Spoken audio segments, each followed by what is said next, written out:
Dad's hard at work dismantling and removing the electronic ignition distributor. Somewhere underneath there. Okay, welcome to All Classic Car, and welcome to the garage. Pilot is up in the air, and that can only mean one thing. Yes, we're starting to have a look at replacing the electronic ignition distributor that was been fitted by a previous owner only maybe a year, 18 months ago, something like that. And as I've mentioned in previous videos, it's not proving to work entirely as it should do. So we are planning on reinstating an original spec distributor, which is what we have here, and I covered the fettling and checking over of this in the previous video, so please check that out if you want to see a little bit more of that. So I'm not going to film everything I'm doing, I'll just do a few sort of staged updates as and when things progress. But yeah, it's up in the air because it's much easier to get at the distributor that way. It's way down there somewhere, just goes down there between the radiator and the front of the engine. It's a bit fiddly to get at from the top. Well, it's pretty much impossible to get at from the top, but from underneath it's actually quite easy. So a bit of carpet and cardboard on the floor just to make it a little bit warmer to lie down, and we have removed the electronic ignition, which is this machine here. So let's see if we can get some light on the subject. So there we go. It is an E-Fire Stromberg Speed Parts.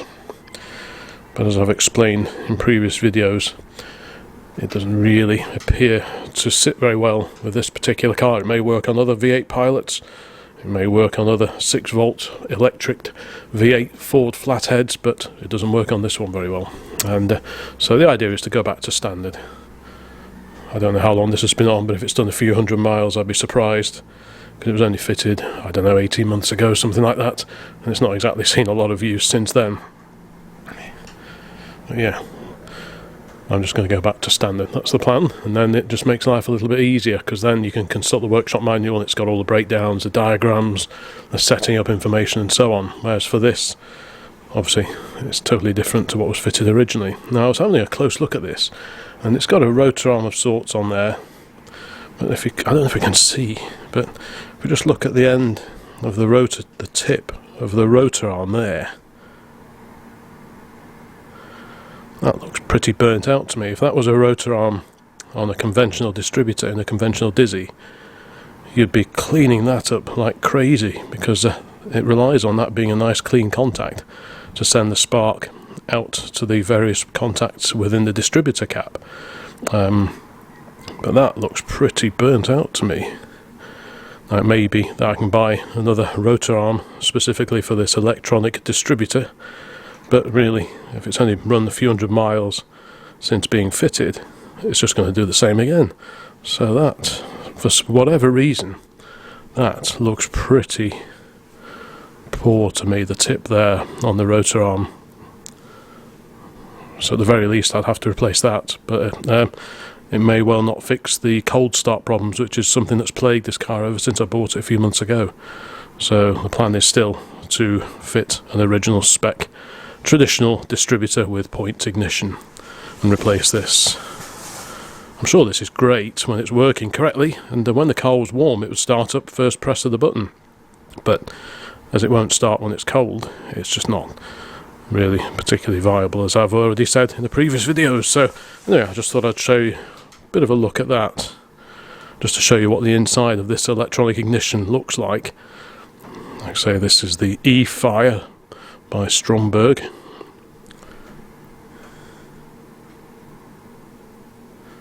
But like I said, maybe it works on some cars, other cars maybe not. I know it's very, very critical to have really good earthing, but I've replaced the earths and I've done all sorts of little bits and bobs and things to try and make it work properly, but for whatever reason this setup just isn't happening. And I want the car to be reliable. It's got to be a good starter at the very least. I can't be starting on handle all the time. So if it means that this has to go, then so be it. And for comparison, this is the inside of the original factory spec distributor. There's the new old stock rotor arm that I fitted in the previous video, and there are the twin sets of points. There's one over there and one over there. So yeah, there we go, and there's a condenser. That's the original condenser. This came off a running car that was also upgraded to electronic ignition. Apparently it was a different system. I think it was a Mallory electronic ignition that the previous owner of this Dizzy fitted to his car. Maybe that's a better setup, I don't know. And this is the vacuum brake, which I talked about in the previous video, and that's something I'm going to have to reconnect because the electronic Dizzy did away with the requirement for that. And that's all been removed, so I need to reinstate that. So it's not just a case of removing the electronic distributor and bolting this one on and off we go. There's a few changes to the wiring to do. Like I say, I'll need to make up a new pipe to replace this and plumb the vacuum brake back into a little take-off that's on the inlet manifold. It's a vacuum take-off, so it needs that in order to run properly. But if I can put this on, wire it up, tweak the wiring to make it fit and work this again, and then just spin it over on the starter, and if I can see sparks at both sets of points, then I know we're roughly on the right track. I made a note of the position of the distributor, the rotor arm rather, on the electronic distributor as I took that off. So as long as this goes back in a similar orientation, we can't be too far out, I wouldn't have thought. There's the dog on the back, and that engages with the drive on the engine side, and it's slightly offset. So in theory, as long as the rotor arm is pointing in the right kind of direction, we shouldn't be too far out timing wise, because yeah, it should kind of work. So because I'm not going to turn the engine over. If I turn the engine over with the distributor out, then it'll muck everything up. But if I can bolt this on kind of in the right place, wire it up, check for sparks. If we've got sparks, then we'll know we're on the right path with this particular installation. But I think I'll be much happier with an original setup in there, even if I have to compromise a little bit on power. You know, maybe a well set up electronic ignition gives you a little bit more oomph, maybe it runs a little bit smoother once it's up and running, who knows. But in this particular case, I'd rather sacrifice a few brake horsepower for better reliability. I need it to start from cold on its own rather than relying on the starting handle, and even then you weren't guaranteed to start. But yeah, anyway, let's get this bolted on. Next little job is to make up a gasket, a replacement gasket, to go between the distributor and the front of the engine block once it's bolted on. So I can use the gasket that came off the electronic distributor as a basis, but this one needs enlarged slots because you've got the adjustment for advance and retard. So you need to incorporate these slots in the gasket. But yeah, we'll get there. We've got a knife blade rather, and in this trusted little Romac cycle repair outfit tin, we have a series of hole punches. So you fit those into there and give it a wallop with a hammer like so, and that cuts your hole for you. So these are actually quite useful things. These are, it could be sharper if it was a better quality set, then these would be a bit sharper and they would cut a slightly cleaner hole, but for the purposes of this job I think they'll do just fine. So yeah, I'll get that done next. I've been joined by my youthful assistant, he's helping me there, and there is the gasket. Carefully cut it around, it all seems to fit, so that is pretty much ready to go back on the car, I think. While I'm on the case with this distributor, Harley has kindly been volunteered to give this a bit of a clean up, this Kismet baby foot pump. Yes, well, you're a bit of a loose end, so this should clean up really nicely. It's got some lovely lettering there on the centre there in the brass. Kismet baby. So we've got a bit of polish, bit of wire wool. There you go. It actually works. Oh, sorry, I missed a bit. Yeah. So that'll keep you quiet for a few minutes, won't it? Done. See what you can do. Maybe just clean up the raised lettering a little bit, just to sort of polish that off a little bit. How? Just a little bit of like emery paper or something. You'll get the lettering come out. So Where's the emery that'll paper? come up looking really, really nice. Where's the emery paper? I will go and get you some. There we go. That's looking nice. It's a very usable little foot pump, probably what, 1930s, something like that. The Kismet baby, the smallest in their range, apart from the Kismet scooter flater, which we've got one of those hanging up back in the garage there at the back. But Watch yeah, it might ping up. yes, I love the old thing that is, and it works a treat. Harley's just been using it on his bike, so this Until will. you decide to try and clamp it down again. Yeah, because all that holds it on. The clip things are a little bit. Tiny. Yeah, it's a little bit random.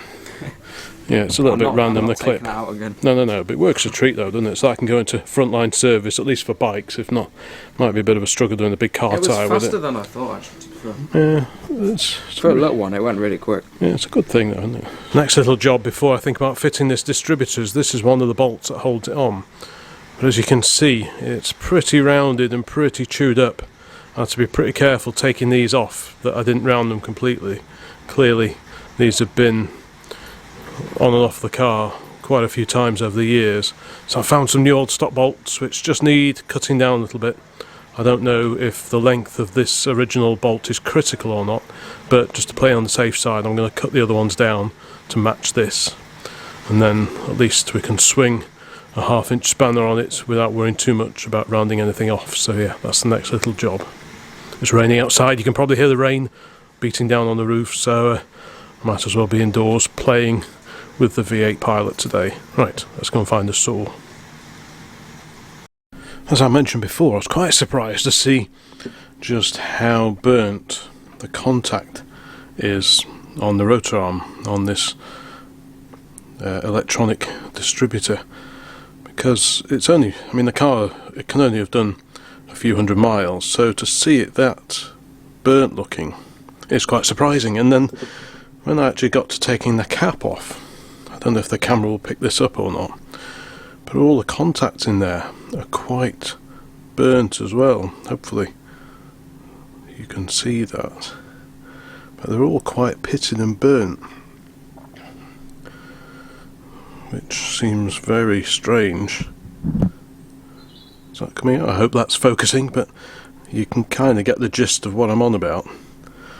For a car that's only done a few hundred miles with this setup, I wouldn't expect to see so many burnt contacts in here and on this, the rotor arm, which is yeah, I just wouldn't have expected that at all. Let me know in the comments if this is pretty common. Maybe there was a fault with it, I don't quite know, because I'm sure some people run these and have no problems at all with them. But yeah, that isn't looking too great as far as I'm concerned. So yeah, either way, this had to come off. I think this was not going to last very long at all, I don't think. Surprising though. Right, so I found a reel of red cable made in UK, which is very appropriate. So I've recreated the original wiring, the red wiring there, and red is the right colour according to the wiring diagram. So the next thing I need to do is plumb in the pipe to the vacuum brake on the Dizzy. So this is the distributor end, which goes down there, and then this pipe comes up along here and goes in where that blank plug, or that plug, it's not really a blanking plug, but a blank plug goes in there. That's where the vacuum takeoff is on the inlet manifold. It was blocked by this HT lead holder, which has been mounted on a bit of checker plate, so I don't think we'll be reusing that. But at least taking that off, it also means I can get at this plug here. So the idea is to remove that, see what thread we need to have on here. Maybe it's the same as this end here. I don't have the original piece that originally went in there, so I need to find one of these unions, get a bit of pipe, flare the ends, and then that can be refitted. I did do a video about flaring brake pipes, which is the same sort of thing, a little while ago. That's elsewhere on the channel. But yeah, let's get this out and then I'll see if I can find an appropriate union to go in there. Right, there we go. I've had a route through a few boxes and I found a matching union, slightly longer, but it's the correct thread, that's the important thing, and it fits over this pipe. I need to find a new piece of pipe because this has been cut down at some point. So that is the original, which will be used at the distributor end. Hope you can see that. So I just need to find a length of pipe that's the right length, bit of brake pipe, and then flare over the end, as in there, because that creates the seal. So as you tighten up this bit, the union, that creates the seal as that is pushed into whatever you're attaching this to. So go and find a bit of pipe, measure it, cut it to length, flare the end over, use this new shiny union which I've got here, and then we'll have a pipe suitable for the vacuum brake on the Dizzy. So hopefully that won't be too big a job, in theory. And there's a bit of pipe. Harley's just been giving it a final buffing up just to make it look a bit more presentable, but that's roughly the right length, so we'll just bend that to the right shape and get on with fitting these unions over here onto this bit of pipe. Right, so halfway through flaring the ends of this pipe. The pipe is more or less to length. This end I've already done. This end is going to go into the distributor. It comes up, down on the top of the inlet manifold, and this will be the end that goes into the inlet manifold itself. So like I say, there is a separate video all about this elsewhere on the channel, so I won't go into too much detail, but basically there are two stages to this. Once you've cleaned the pipe up, you put it in this thing, and you tighten this down like that, and it creates the first part of the flare in the end of the pipe, which you can just see in there. Then you take the little adapter out, and this is like a cone shape on the end of here, and that forces the second part of the flare. So that's basically what we're doing here. Sometimes it doesn't quite go to plan, but more often than not it works. And if it doesn't work, well, you just hacksaw the bit off that didn't work and you go again. So it's yeah, if you take your time. I've got some instructions there which I printed off from online somewhere, and I also read somewhere else that they recommend using a little bit of brake fluid as a lubricant when forming the flare on the end of the pipe. So yeah, what's that? It's just come on my coat. Is that part of your coat, is it? Where have you been? I keep catching on the big truck. Well, you didn't. Good job this is the scruffy one. It is a good job. Right, don't let Mum see. Right, okay, let's get this pipe finished. Well, there we go. One flared either end pipe. And actually that went surprisingly well. Okay, there's the new wiring, and there is the pipe in place. You can just see it down there, the copper pipe, and that runs down the front there to the distributor. So I think that is everything pretty much in place. So the next thing we will do, which won't be today because it's getting a bit dark and a bit chilly now, so I think we'll probably pack up for today.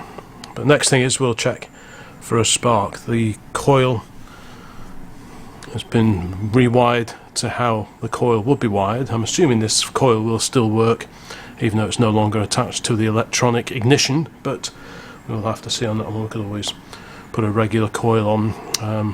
I think these cars are 1950, this one, so there would have been a ballast resistor anyway wired in before the feed gets to the old school coil anyway. So I think we'll just try it with it is as it is and then see where we go from there. But the first thing is probably to check, turn the ignition on, charge the battery up, turn the ignition on and see if we've actually got a spark at the points down there. There should be, because we've got the feed in there, the live feed going straight to the coil from the switch, and then from the coil down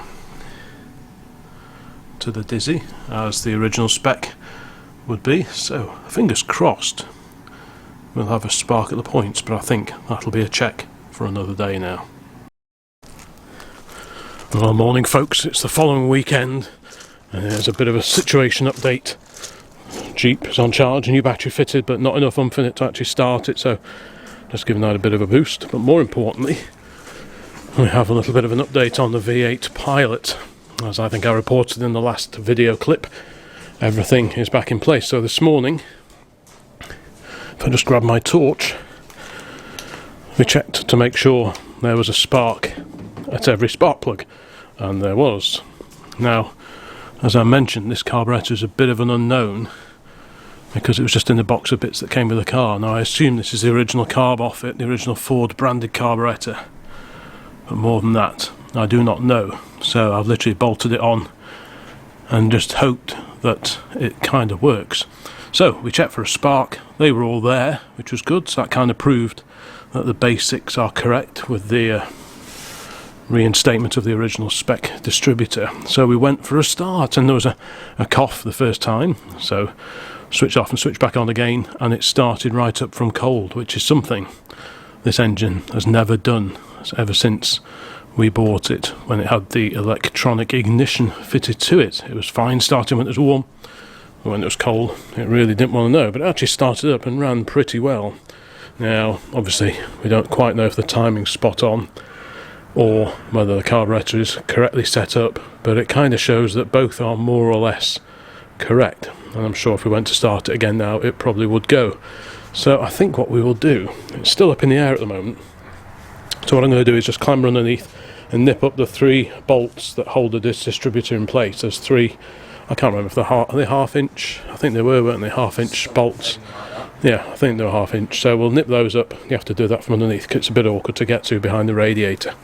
So I'll do that just so that the dizzy stays in place. And then I think we'll drop it onto the floor, fire up the Dodge and the Jeep, move them out of the way and bring the Pilot outside and just let it warm up. Yeah, it's not run for a few weeks, this one. And in fact, nor is this one, apart from a few minutes ago. So yeah, we'll just do those final checks underneath, drop it back on the floor, shift it outside, just let it warm through, let everything settle down a bit, and then just see if it's going to behave itself. Here we are again with Dad underneath the Pilot, hopefully for the last time. Let's see if this one goes. This one hasn't run in a bit. So, a couple of pumps on the pedal, choke, that's it. And then go for a start. Do you remember? Bit slow.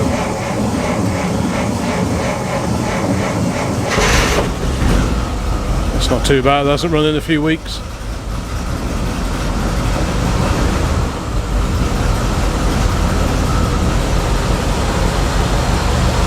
Sticker. Indeed. Kind of looks in keeping, I think. Right, I'll watch you out.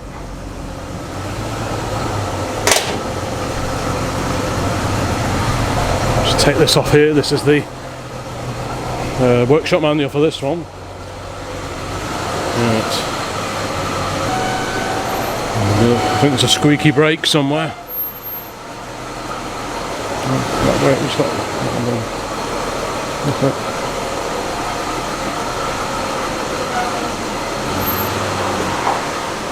Won't harm to get a bit of heat round these things. Obviously you don't want to just start and stop them, but if you let them run up and get some warmth through them properly, it's not a bad thing. Especially with hydraulic brakes, you do need to keep exercising them as well. I much prefer old vehicles that don't have hydraulic brakes, to be honest. If you remember that old Talbot, the 3 litre that I dragged out of a garage a few years ago, that had been sat since 1976. It had mechanical brakes and they just worked. It was fantastic. So there's a lot to be said for avoiding hydraulics as much as possible when it comes to playing with old vehicles that don't get used all that often. Yeah, you can leave it there for now. Actually, if you move it up behind the Jeep and then...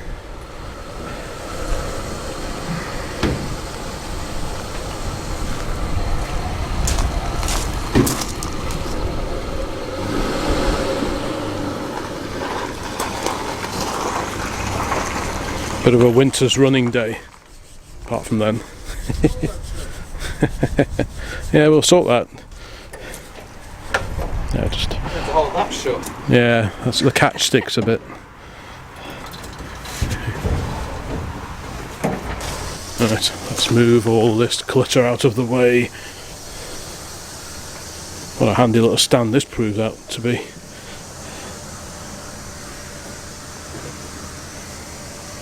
What's this for? The dipstick for the transporter. That's for whacking the lights in the roof when they don't work. Right, so I've tightened up the distributor. So that's just...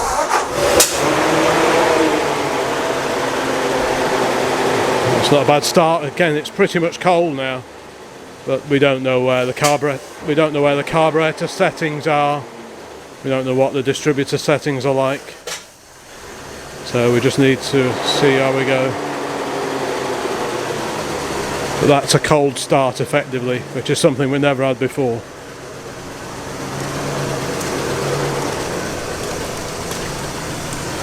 So we just need to let it warm through and just let everything settle down as best as possible. I'm not counting my chickens just yet. Oops. Just walked into the tractor.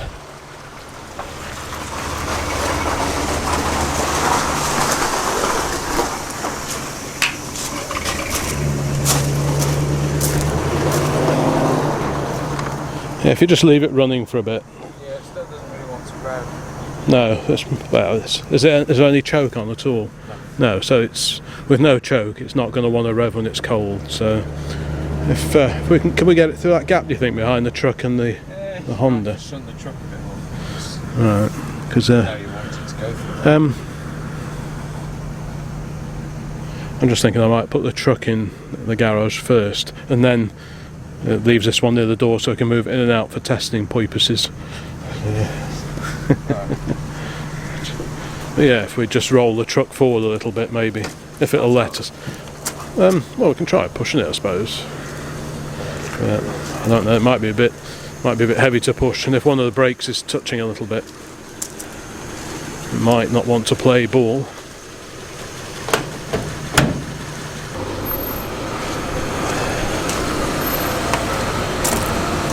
A bit more.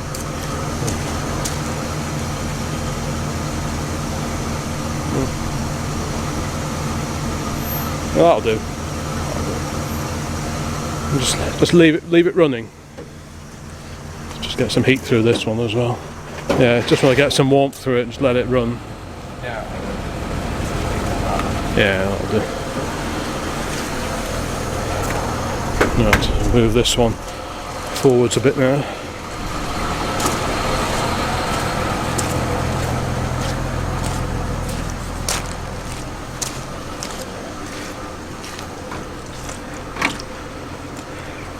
Let's listen to it start. Yeah. Oh, it's already running, isn't it? So quiet.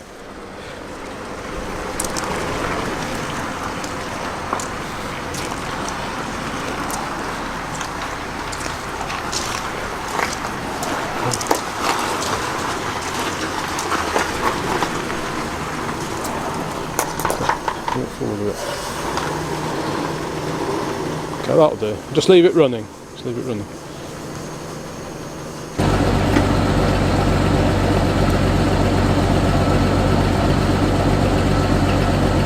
So I'll sneak this one away now, I think.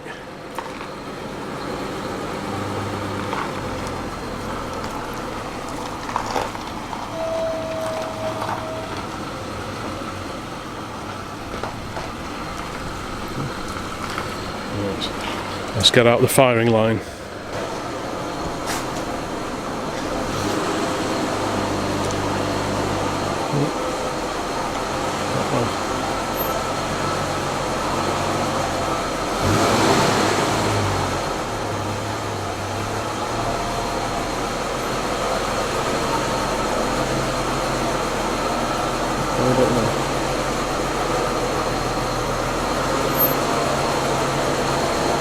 Precision parking.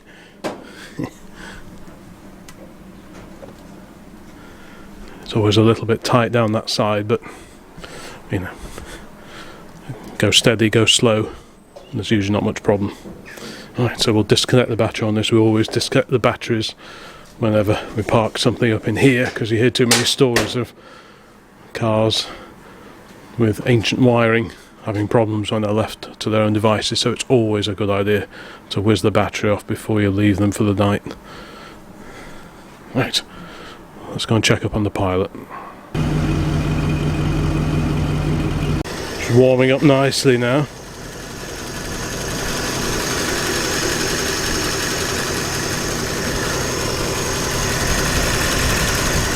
Refitted the oil bath air cleaner as well, just to see if that makes any difference.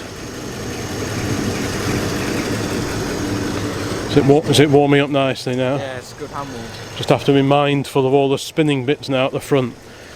So always keep your fingers well away. Well, they're going to paint it white on the fan valve soon. Yeah, I know, but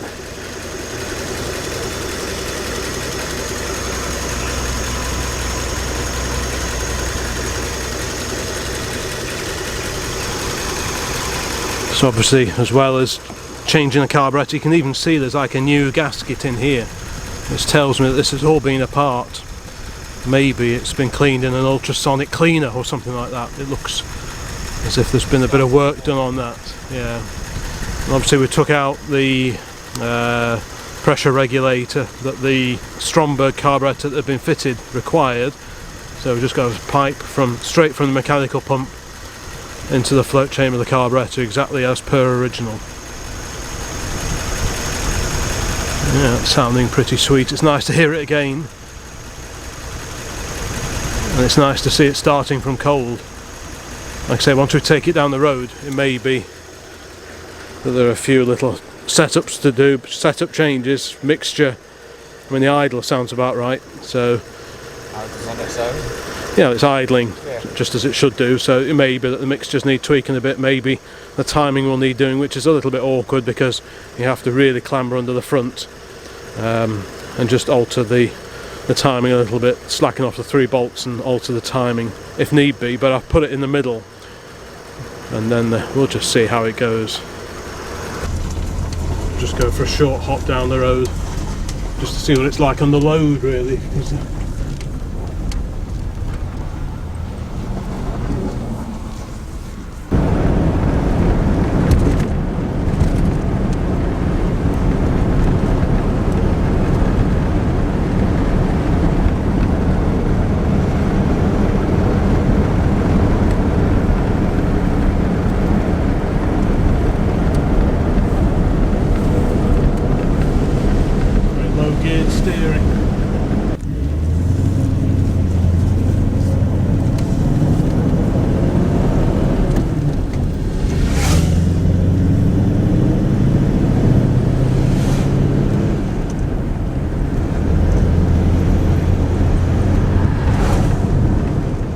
That's just a short hop now, it's fully warmed through. There's no pinking under load. You let the speed drop right off in top gear and then accelerate away. There's no pinking or misfiring or anything like that. The idle sounds pretty much spot on to me. So I think we have to give it a bit of a rinse down. The roads are so mucky out there at the moment, but I think we are on the right track with it as things stand. Other jobs I want to do include changing the coolant. I'm not quite sure what the coolant's like in this, so while it's not seeing much use over the winter, we will give it a fresh... What? Oh, it's indicator still on, was it? I don't know. But yeah, we will, as I was saying, we will give it some fresh coolant, maybe give it a greasing as well, and then we know where everything's at, and then we'll just do a few more test runs and just see if everything's going to behave itself. But the early signs are positive. Anyway, I think this is probably the right time to wrap up this particular video, a bit of a two-parter on the problems we've had with the ignition system here on the V8 Pilot, but hopefully we're on the right track now. So thanks very much for watching. If you've not seen any videos about this car before, please have a look at those as well, and that gives you a bit more of the potted history of this car and V8 Pilots in general, and hopefully it'll appear in many more videos throughout 2024. Thanks very much for watching. Like, subscribe, all that kind of thing, and yeah, thanks very much. Bye bye.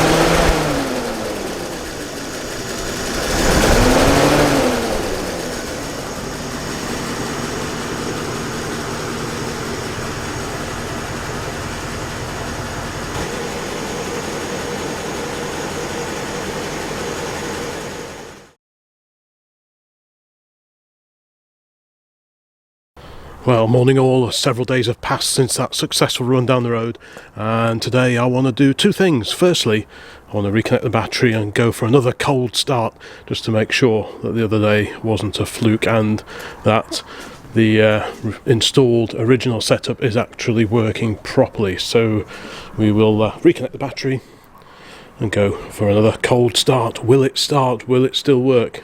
Fingers crossed it will, but obviously we don't quite know for sure until we've had a few successful cold starts and also several successful runs down the road. But at least if anything goes wrong now, it's a very basic original setup, and it's a lot easier to diagnose than the magic box of tricks that is an electronic ignition. It's a shame, because I'm sure there are plenty of electronic ignition installations out there on other V8 pilots which work very well. But for whatever reason, it just didn't work on this particular car. Maybe it was a duff set, maybe the parts had a problem with them from the very beginning, who knows. But either way, I won't be going back to the electronic setup if this original setup proves to work as it should do. And given how many millions of flathead V8s were built over the years from the 1930s through to the 1950s, I'm fairly confident that we should be able to get this working properly. So let's get this battery back on. Right, let's flick the ignition on. There we go. Now, I've no idea how much choke to use. We're in neutral, because obviously we've changed the carburetor, so we'll go for about half choke, something like that. Give it a couple of pumps on the throttle for the accelerator pump to just put an extra squirt of fuel in, and let's press the starter and see what happens. Wow, listen to that. Cold start, first turn of the engine. Wow, I promise you this isn't set up. That was a cold start, probably 3 or 4 days after we did the run down the road the other day. Battery's charging as it should do. Wow, that has transformed this car. It was really getting through to me having to try and start it on the handle with the new parts fitted. So to go back to this original setup, well, that is, I'm so pleased about that. You just cannot comprehend how much of a relief that is, for it to start so well from cold now.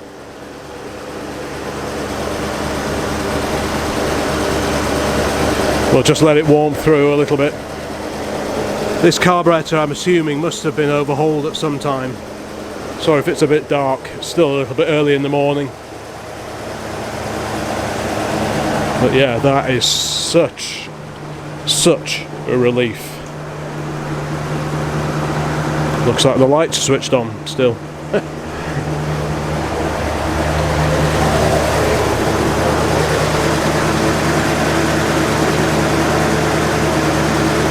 I think the combination of the original setup, cleaned up points, and that Optima battery has just completely transformed the usability of this car. I am so happy with that now.